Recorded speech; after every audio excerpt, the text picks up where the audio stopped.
Hallå ja! This is the 15th of August 2015 and this is my podiversary. The 15th of August last year was a Friday and that was the first time I started the channel. I recorded the episode, I started the channel and I uploaded it on the same day. So that was the start of all this. I'm Maja. You can find me as you can find me as sjomajlin on internet, on where am I at? On Instagram and Ravelry and YouTube.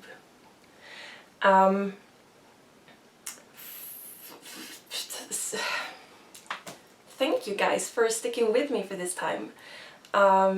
If there are any new viewers, thank you for checking me out and welcome and everything. I am recording to you from Jönköping, Sweden, as usual, pretty much. I have done 2 recordings elsewhere, right? One on Öland and one on Gran Canaria.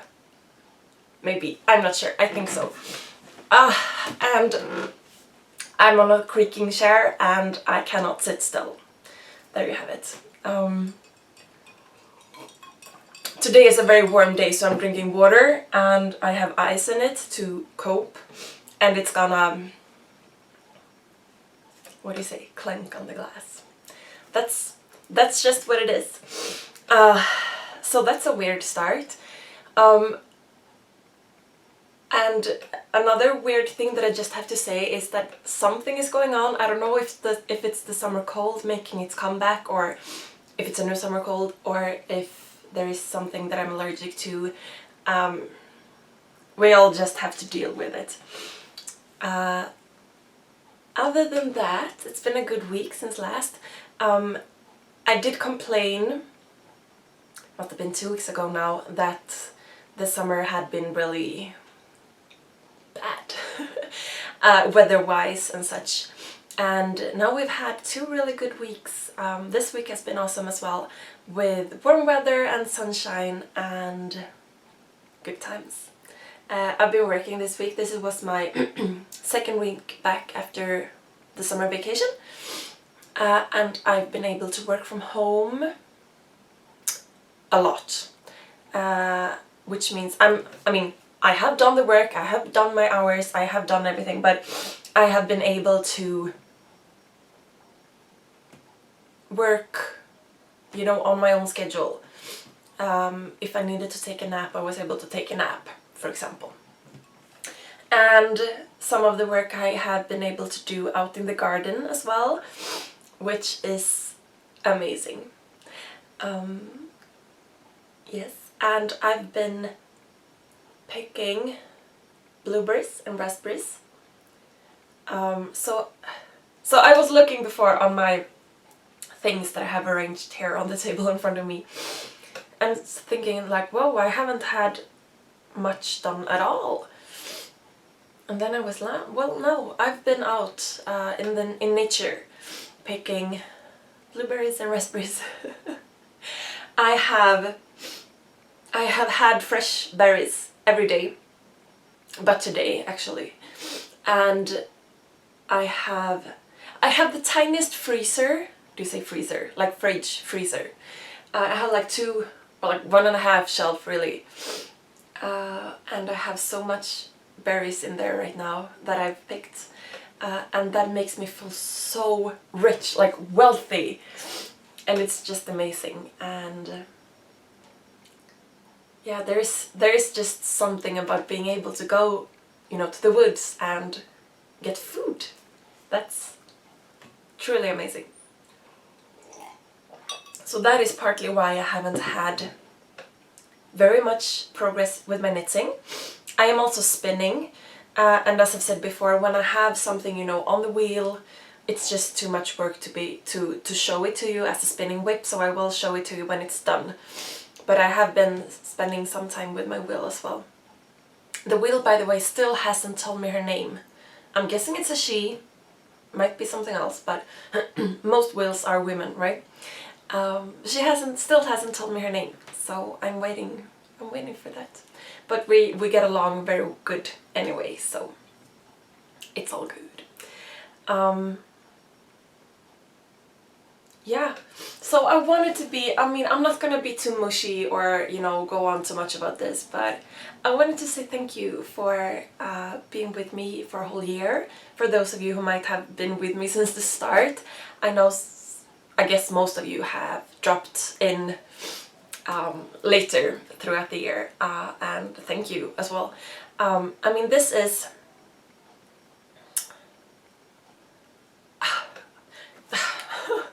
We all have our struggles, right? But for me, this has been kind of a rough year with me being sick in the winter and being on medication, and I'm still on medication for depression, if you are a newer viewer. And I think for me it's very important to be able to talk about it. It is a bit of a struggle for me, but I feel as though when it's... The harder it is to talk about it, the more important it is for me to actually be able to talk about it. So I've been trying to be very open and honest about this, and, you know, hopefully maybe I've given someone some strength or, you know, companionship in that way. And I'm better, I'm getting better, and it's all good like that. But it's been kind of a rough year with that, and with my work, and yeah, with stuff. So within that, this the podcast has actually given me some, how to put it, a direction maybe. I mean, I would have been knitting even if it wasn't for the podcast. But a sense of, yeah, I don't really know. It's not that I feel committed to perform or like the pressure of it, but I'm feeling as though I have a place that will be empty if I'm not there. Does that make any sense? I hope it does. And actually I just checked my Ravelry messages before I sat down to record, and I had a message from the lovely Caroline of the Zazu podcast. Hi Caroline. And of Zazu Yarns at Etsy as well. She had sent me a message asking me, how are you? Is everything okay? I'm missing your podcast this week. Because I usually upload earlier.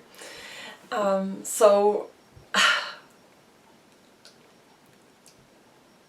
that made me feel warm inside that someone actually missed me. And I've said this before, the way that I see it is that I upload my episodes sometime during the weekend, preferably on the Saturday. Sometimes it has been on the Sunday, and that is okay, but my aim is for the Saturday. So I guess most of the time I have actually uploaded on Friday, which in my head is one day early. But since that has been almost the standard day, obviously one day later will seem like one day late. So, but that is my aim going forward as well. You know, looking towards the future. However, the autumn or the fall is coming. The days are getting shorter, which means it will be harder for me eventually. It will be a while yet, but it will be harder for me to be able to record after work when I come home on Fridays. So if I can't, sometimes I will be able to do it on the morning, Friday morning, and upload it on the Friday. But the later the fall gets grimmer, I will probably upload more episodes on Saturdays. So just so you know. So yeah, I want to say thank you very much for all of you who subscribe to my channel, or who watches. If you're not a subscriber, that is totally okay, but if you click the subscribe button on on YouTube you will get the updates as soon as they get up, without having to look for them. So if you are part of the statistics that I see, I want to thank you very much for that, because it actually means a lot to me seeing that, you know, my views are, the number is ticking. And for those of you who click the thumbs up button or comments, thank you very, very much. And for those of you who messages me on Ravelry, it is so much fun for me to read and talk to you and get to know you a little. And I've said this before, there is a group up on Ravelry for the podcast. It's sjomajlin group, and it's not very active, and I am not struggling to keep it active at all. The way I see it, and I've said this before, so I'm sorry for repeating myself, but maybe all of you haven't heard it. The way I see it, there are so many groups and boards and forums and discussions to be a part of, so maybe one more isn't needed. Which is completely fine. So that was my thoughts as I created the group. So I created it, it's up there. If you want to use it, you are very welcome to use it, but I am not going to do any sort of CPR to keep it going. There is the introductions thread in which some of you has introduced yourself, and that is, I've read it all and it's very interesting and fun for me to read. There is also a questions / what you want to hear about thread, I believe it's called, where you are very welcome to ask questions or give suggestions what you want me to talk about. It's up there. If you want to start another thread, go ahead. But as I said, we don't need to use it. If you want to comment with questions or whatever here on YouTube, that is totally fine. If you want to comment on my Instagram or, you know, just make it work. But there is a group, so for those of you who have been posting in there, I thank you very much for that also. And on Instagram. And I just want to thank you for you know, being my friend, because it actually feels as though we are friends, even if maybe all that I see from you is, you know, a number in my statistics. It feels like it actually means something to me, so thank you. If you hear that's my neighbor's radio, and I can't really do anything about that. So, I have one finished object this week, which are these mittens. They're called, the pattern is called Gudrun mittens. I made them before. I've talked about them before. The symbol is this female symbol.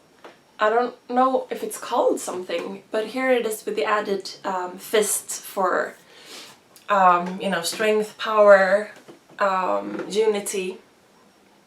And on the thumb there's the same one but with a heart, and I think that's very cute. This is a paid for pattern on Ravelry by Maria Larking. It's called Gudrun. It's available both in Swedish and in English. If you want to find it, you can go through my projects page on Ravelry, which is horribly, badly unupdated even. So these are not up there, but I've made this pattern before, and so there is a project for this pattern but not these mittens. So I guess you will be able to find it, or if you can't, send me a message and I'll send you a link. It's a lovely pattern, and as I said, I made, I don't know, it might be 5 pairs of these by now. So these are made out of sock yarn. I knew I wanted to make, and I managed to sort of match them up with the gradients of the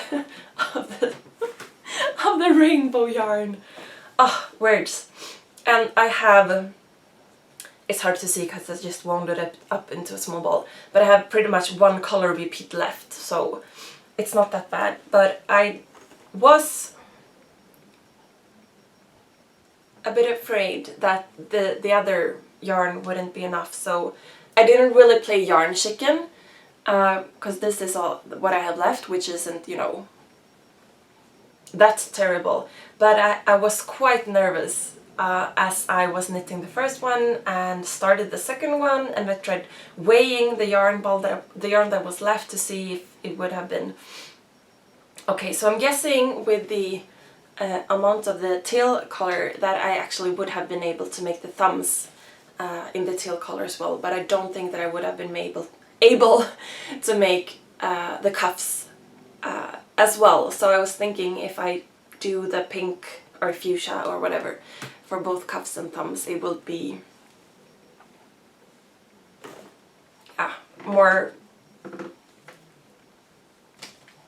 it will look like more put together, kind of. So as I said, these were knit with the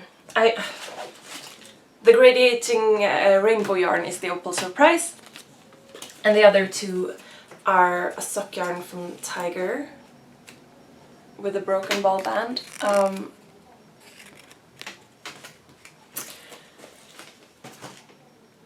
What I usually do when I work with sock yarn and I want that tight gauge as for mittens or socks, I usually work them on 2mm needles, because then I like the fabric it produces, and I'm usually within gauge as to the pattern for size.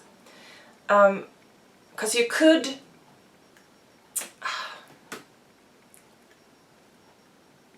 because there is two parts to having the right gauge, right? There is one part where you get the right, so let's say for a sock you get the right circumference measurements with the yarn and needles to match the pattern or your foot. But that might not mean that you have a fabric that you like. It might be too tight or it might be too loose. So you might need to have another needle size to work with the yarn to get the fabric that you like, and then you might have to add in an extra few stitches or work with a few less stitches to have the right size. Am I making any sense? So there are sort of two parts to having a good gauge.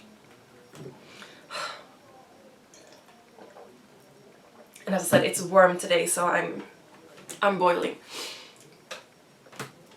And for these mittens, they are one size only,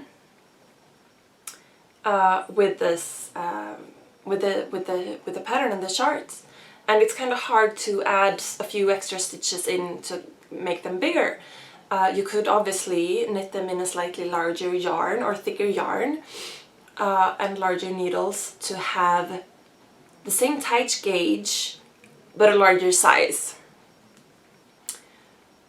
Yeah, I have a direction where I'm going with this, but I'm hoping I'm making sense along the way.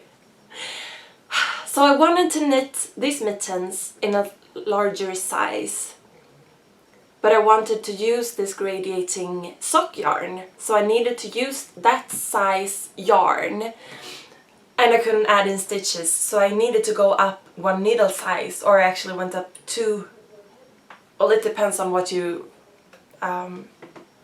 define as a needle size. I went from what I usually use is a 2mm needle, and I went up to 2.5mm needle. I actually started them on 2.75, and I think I talked about this, and I worked like up to there, I think, and then I realized it was too loose, so I ripped it out and knit it back up with 2.5s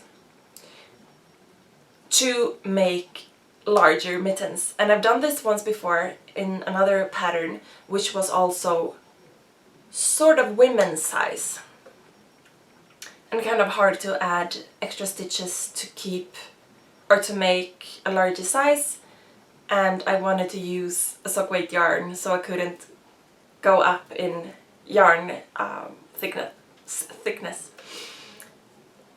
Am I making any sense? So yeah, these are kind of big on me, and I have, well, I don't have tiny hands and I don't have tiny feet, but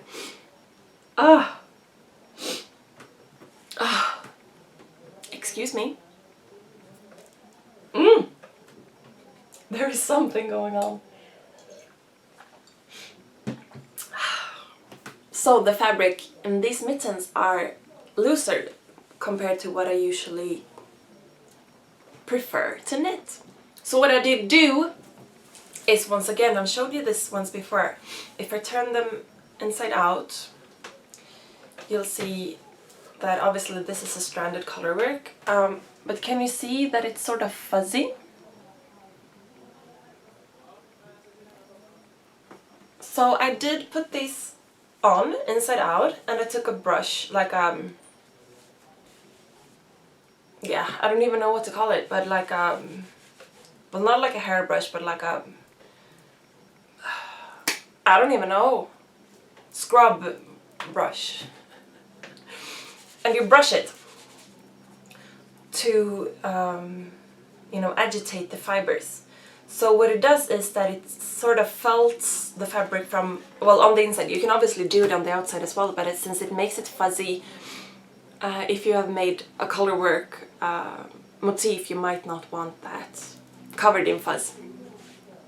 So it slightly felts the fabric on the inside without shrinking it to make it, and I've done it on both, so I can't show you a before and after sample, but it makes the, I mean, it ploofs up in a way. So it makes the gauge look, or it makes the fabric seem tighter because it's felted in the inside without, as I said, shrinking it. And it also makes it cozier, actually, for the hand, and it makes it more airtight. It's not airtight, but it makes it denser. Yeah. So I have an FO. And I'm happy about that. And that is the one FO that I have, and I need a drink of water. And then I have two works in progress that you have seen before. One is this shawl. It's called the Frozen Leaves shawl. It's a free pattern on Ravelry. You can find it in my, I haven't created a project for this, but I have saved, it's called Frozen Leaf. If you search it for it, I'm sure you'll find it. Otherwise, I've saved it to my library, so you can go through there and look at it if you want to find it. So it's a leaf pattern. It's not showing up very well against all of this brightness, but you can see a leaf right there. So it's a triangular shawl knit from the neck down. And it's enjoyable.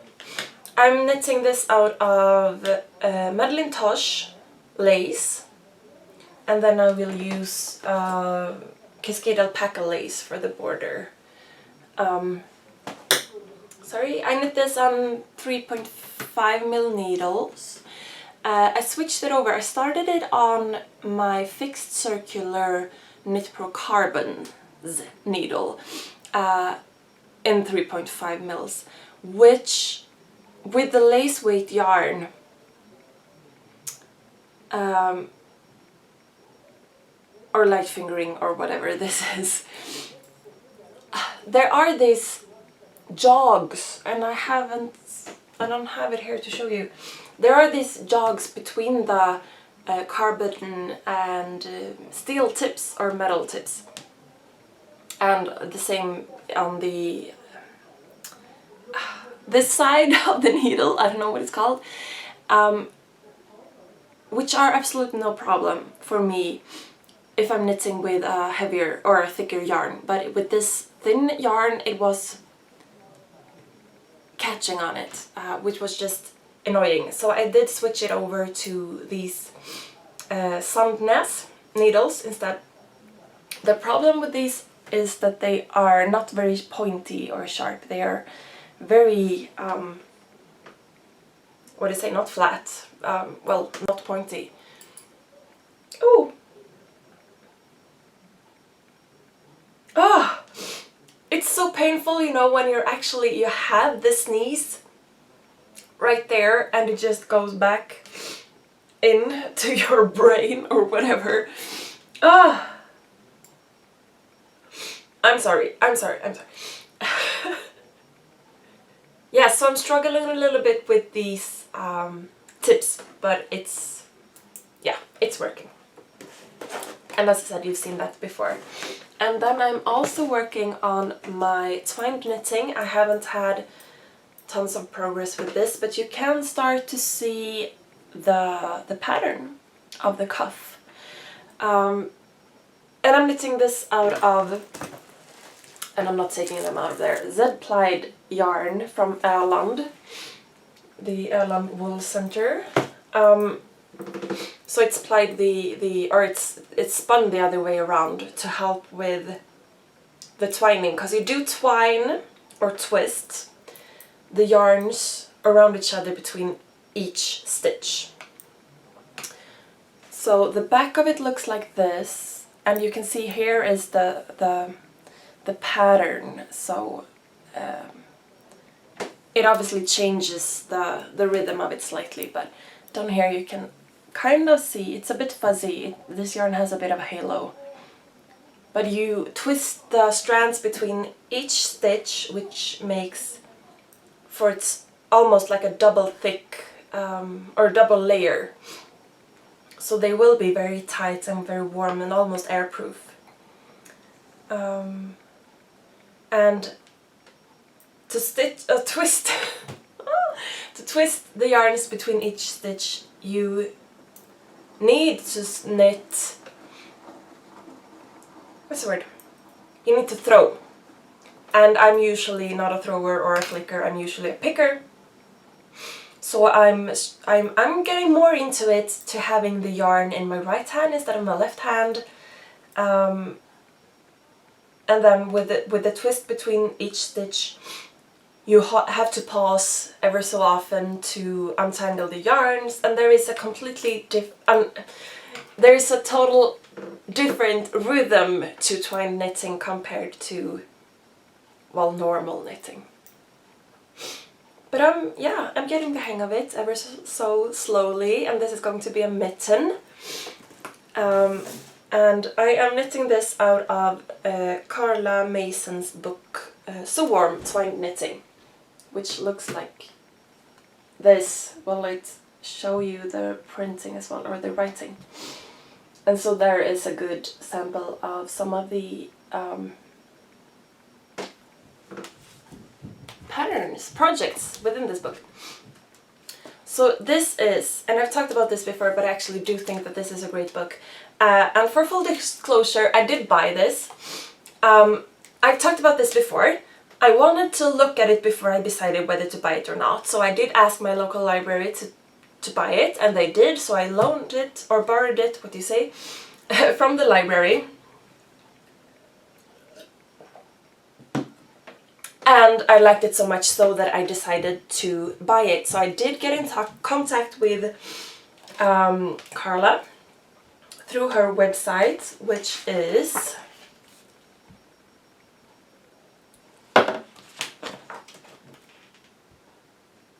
thedutchknitters.nl, to order the book from her. And she had watched my podcast, so hi Carla if you're watching, and she wanted to offer me the book for half price because I had talked about it. So I got it for half price, and I'm very, very thankful for that. But I genuinely think that this is a really good book. I am not endorsing it because I got it free or anything like that. I got it at a lower price because I loved it. Am I making sense? And she seems to be a really, really sweet person, nice person, and if I can give her any credit, I want to do that. So I really, really enjoy this book, and there are some more pictures or some more samples of what you can find in this book. As far as I understand it, this is the first book ever to be published on twine knitting, not in Swedish, because it is an old Swedish knitting technique. So this is partly in, or this is half in Dutch and half in English. So you can see there will be one column in Dutch and one in English for each page, with very few, excuse me, with few exceptions where it is one page in Dutch and then one page in English. And I've heard people talking about knitting books before, having opinions on whether the book, if the projects in the book are a bit more difficult, or, you know, takes a bit more, you might have to have a bit more knowledge before you go there, then maybe it's a waste of space within the book to have, you know, learn how to knit section in the book. This book has a good long learn how to knit section. There is a good history section and background section, and then there is learning how to do these things, and I think that is completely valid and useful, because it is a new technique. Even if you do know how to knit, you need to learn this. So there are good pictures and then written instructions to go with the pictures for casting on, different cast-ons, different stitches, like the normal basic stitches, and then for pattern or decorative stitches, and decreases and increases and color work and finishing, and yeah, it's a really good. So all of this, can you see that? It's just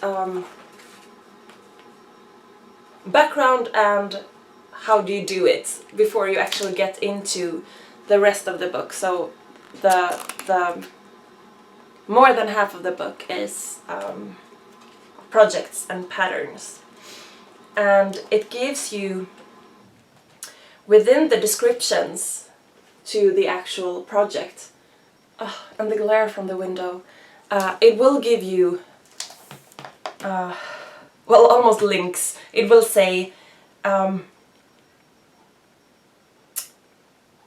use the technique given in on page whatever. So, which I find very good, because if you know how to do it already, you don't have to read, because sometimes there are so much instructions within the pattern that you're like, but I know this already, and you need to go through it all anyway. But within this you can just go ahead if you know it, or you can, it gives you very good directions on where to look for the knowledge if you need to freshen up on it. Yeah, am I making sense? So the mittens that I'm knitting are those. So that's the, well, kind of floral, I guess, border or stripe, or yeah, that I am making currently, and the patterns or the shards look like that, and I won't be showing it too much to be giving anything away.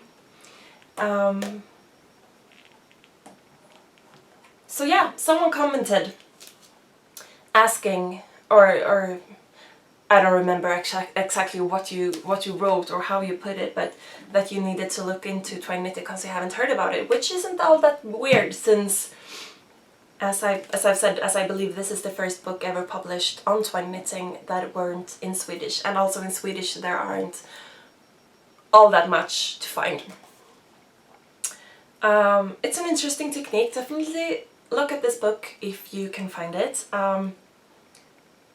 As I said, you can order it directly from her, but since, well, most of you are not living in the Netherlands, so shipping will probably be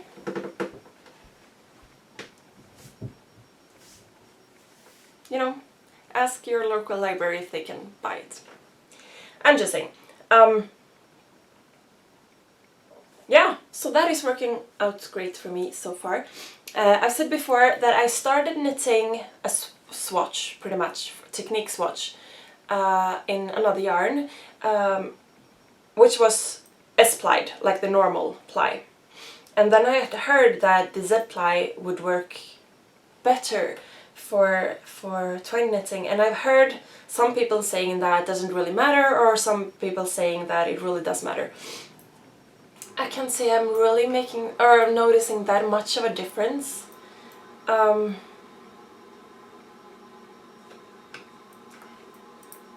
Really? So I can't really say whether... I mean, maybe I have to knit more before I can say anything at all, really. And then I have one new project or work in progress that you haven't seen before, or I posted pictures of it to Instagram, so if you follow me there you have seen them. I'm knitting socks, toe up, 2 at a time, magic loop. And it's pretty much, well, I say it's just past the toe baby stage, I guess. I didn't say I'm making the twine knitting on magic loop as well. It's an Addy needle. I don't know if it's Addy lace. It's an Addy needle. I don't know what it is. It's 2.5 mils anyway. And this is also an Addy needle, and this is 2 mil needle. 2 mils. Yeah, just vanilla socks, and I'm planning to do the fish lips kiss heel. And this is Sortaforet yarn. Let's knit with aloe vera. Do you say that? Sortaforet is a Swedish yarn brand. It means black sheep. Yeah, this is right there. www.svartafaret.se if you want to look it up, but I don't know. I bought this in my local yarn store, so I have no idea if they ship or if you can order online or anything. But it's a graduating or variegated, or I don't really know what you call that.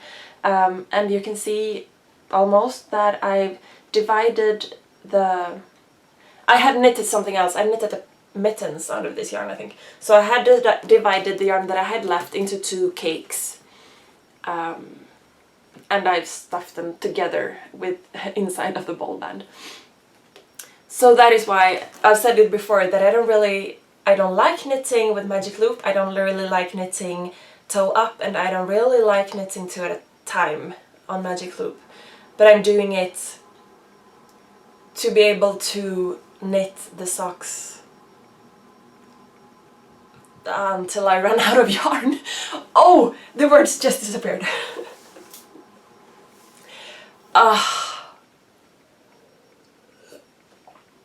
I'm a little less focused than usual today. I'll blame the heat. It's actually not that warm though, but well, I'll blame it anyway. That's the knitting I have for you. I do have one favorite things this week, courtesy of James Dancing Geek. Hi James. Hey hey. He did talk about this on his last episode, and I checked it out and I fell in love. It's a website, also available as an app. It's called Duolingo, as in 2 languages, I guess. You can see the... Can you see that? Yes, you can see the icon right there. It's a green owl.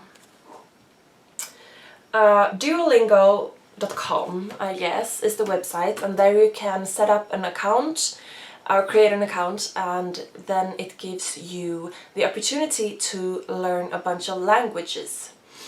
So I've been trying for a while now, there's my knee, to learn Spanish, to teach myself Spanish, and so I jumped on it when James talked about this.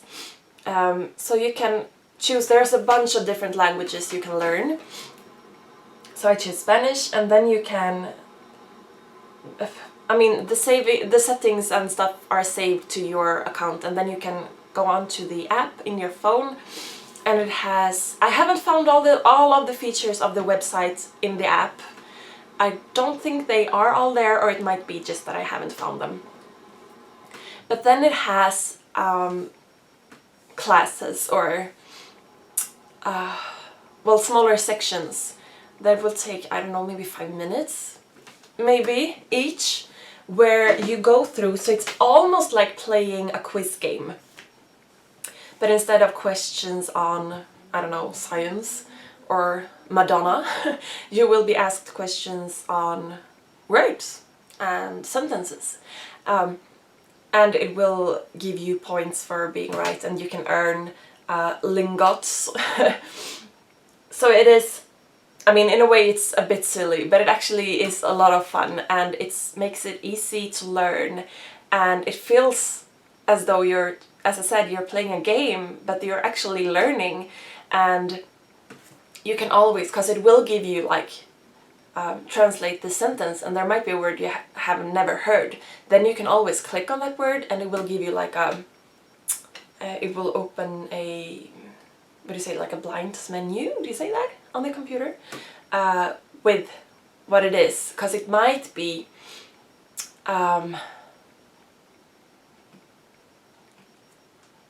one word can mean different things. So it will give you like a list of, this can be that, or this can be. So, and I'm really struggling to come up with a good example. Well, in English, I am, you are, he, she, it is. So am, are, and is, you know, sort of the same word. So in Swedish, for example, that would be är. So it, är could mean am, are, and is. But it's one word, and it means sort of the same. Then one word can mean, you know, totally different things as well. And now I'm thinking in Swedish all of a sudden. So vind, for example, can mean wind, it can mean attic, and it can mean, well, something that is, well, askewed, I guess. What's a good translation? So it will give you suggestions as to what the word might mean in this specific context. Hopefully you can make some sort of sense of what I'm saying. I guess I need to eat something, maybe that is it. So yeah, I've been having so much fun with that app and websites, and I can really recommend it. It's totally free, and I mean, I'm not getting anything for shoving you in that direction, so because sometimes it just bothers me that, you know, use this code, and then it means that someone else is getting some benefit or anything. I'm having very much fun with it, and you can learn Swedish. I actually had to try. So the page itself can be set up in a few different languages. Swedish is not one of them, so I have the page setting in English. So I'm learning, as I'm trying to learn Spanish, I have to translate. So it asks me to translate a sentence from Spanish. Then I have to translate it into English, which means I sometimes struggle with the English grammar. Like, you know, is it he eats the potato or he eats potato? Yeah, that example. But there might be like the English grammar. I know what it means and I know what it is, but I'm struggling with the English grammar. But there are different languages you can set up the actual page in, and then there are way more languages you can learn to choose to learn. So I tried the Swedish one just because. So it was, yeah, I mean, it's good. Obviously, since I know Swedish pretty well, it was a bit silly to translate stuff like the moose does not eat the meat. Älgen äter inte köttet. But as I've done the same exercises in Spanish, it actually feels as though I'm really learning, so that's good. So Duolingo is my favorite thing this week, along with the awesome nature where it just offers me blueberries and raspberries and mushroom and all kinds of goodies. So I was out picking blueberries the other day, and I was listening to a podcast or something in my earphones anyway, and I just heard something. It was weird, and then I heard it again, so I was looking up, and then I saw a lady coming on a horse. So she said hi, and I was like, oh, hi. And the horse stopped, and so she said, oh, he thinks you're a monster. And I was like, oh, I'm sorry. And I had a basket with me to put like the berries in, and so I had a smaller container that I picked in, and then I emptied it out, yeah. So it was like on the path, which apparently scared the horse as well. So I was like, I'm sorry, shall I move it? And she was like, no, he's just being silly, come on. It was a good meet in nature. Yeah. I had the idea or the thought that I might do a giveaway or, you know, something special for the anniversary. And then my mind has pretty much just been on work all this week, so you know, I'm not going to make any excuses. I just haven't had... I'm not there. There will be something coming up in the future, because I want to do something for you guys, because you are amazing. So I haven't forgotten about it. It's not that I'm ignoring it, it's just that I haven't really figured it out. And also, I know that most of you guys are not in Sweden. Most of you guys are across the Atlantic, and you know, shipping and stuff. So I'm thinking I might do something with Ravelry patterns, giftable Ravelry patterns, or yeah, I haven't really figured it out. I will figure something out sometime in the future, but hopefully you're not around here to be given stuff. Hopefully. Because I would love to do it, as I said, but I haven't really worked it out. Okay, now I really need to make something to eat, because I'm just babbling on and I hardly know what I'm saying myself anymore. So thank you for sticking with me today, and thank you for being with me for a whole year, for those of you who have, and yeah, I'm just tying myself into a knot again.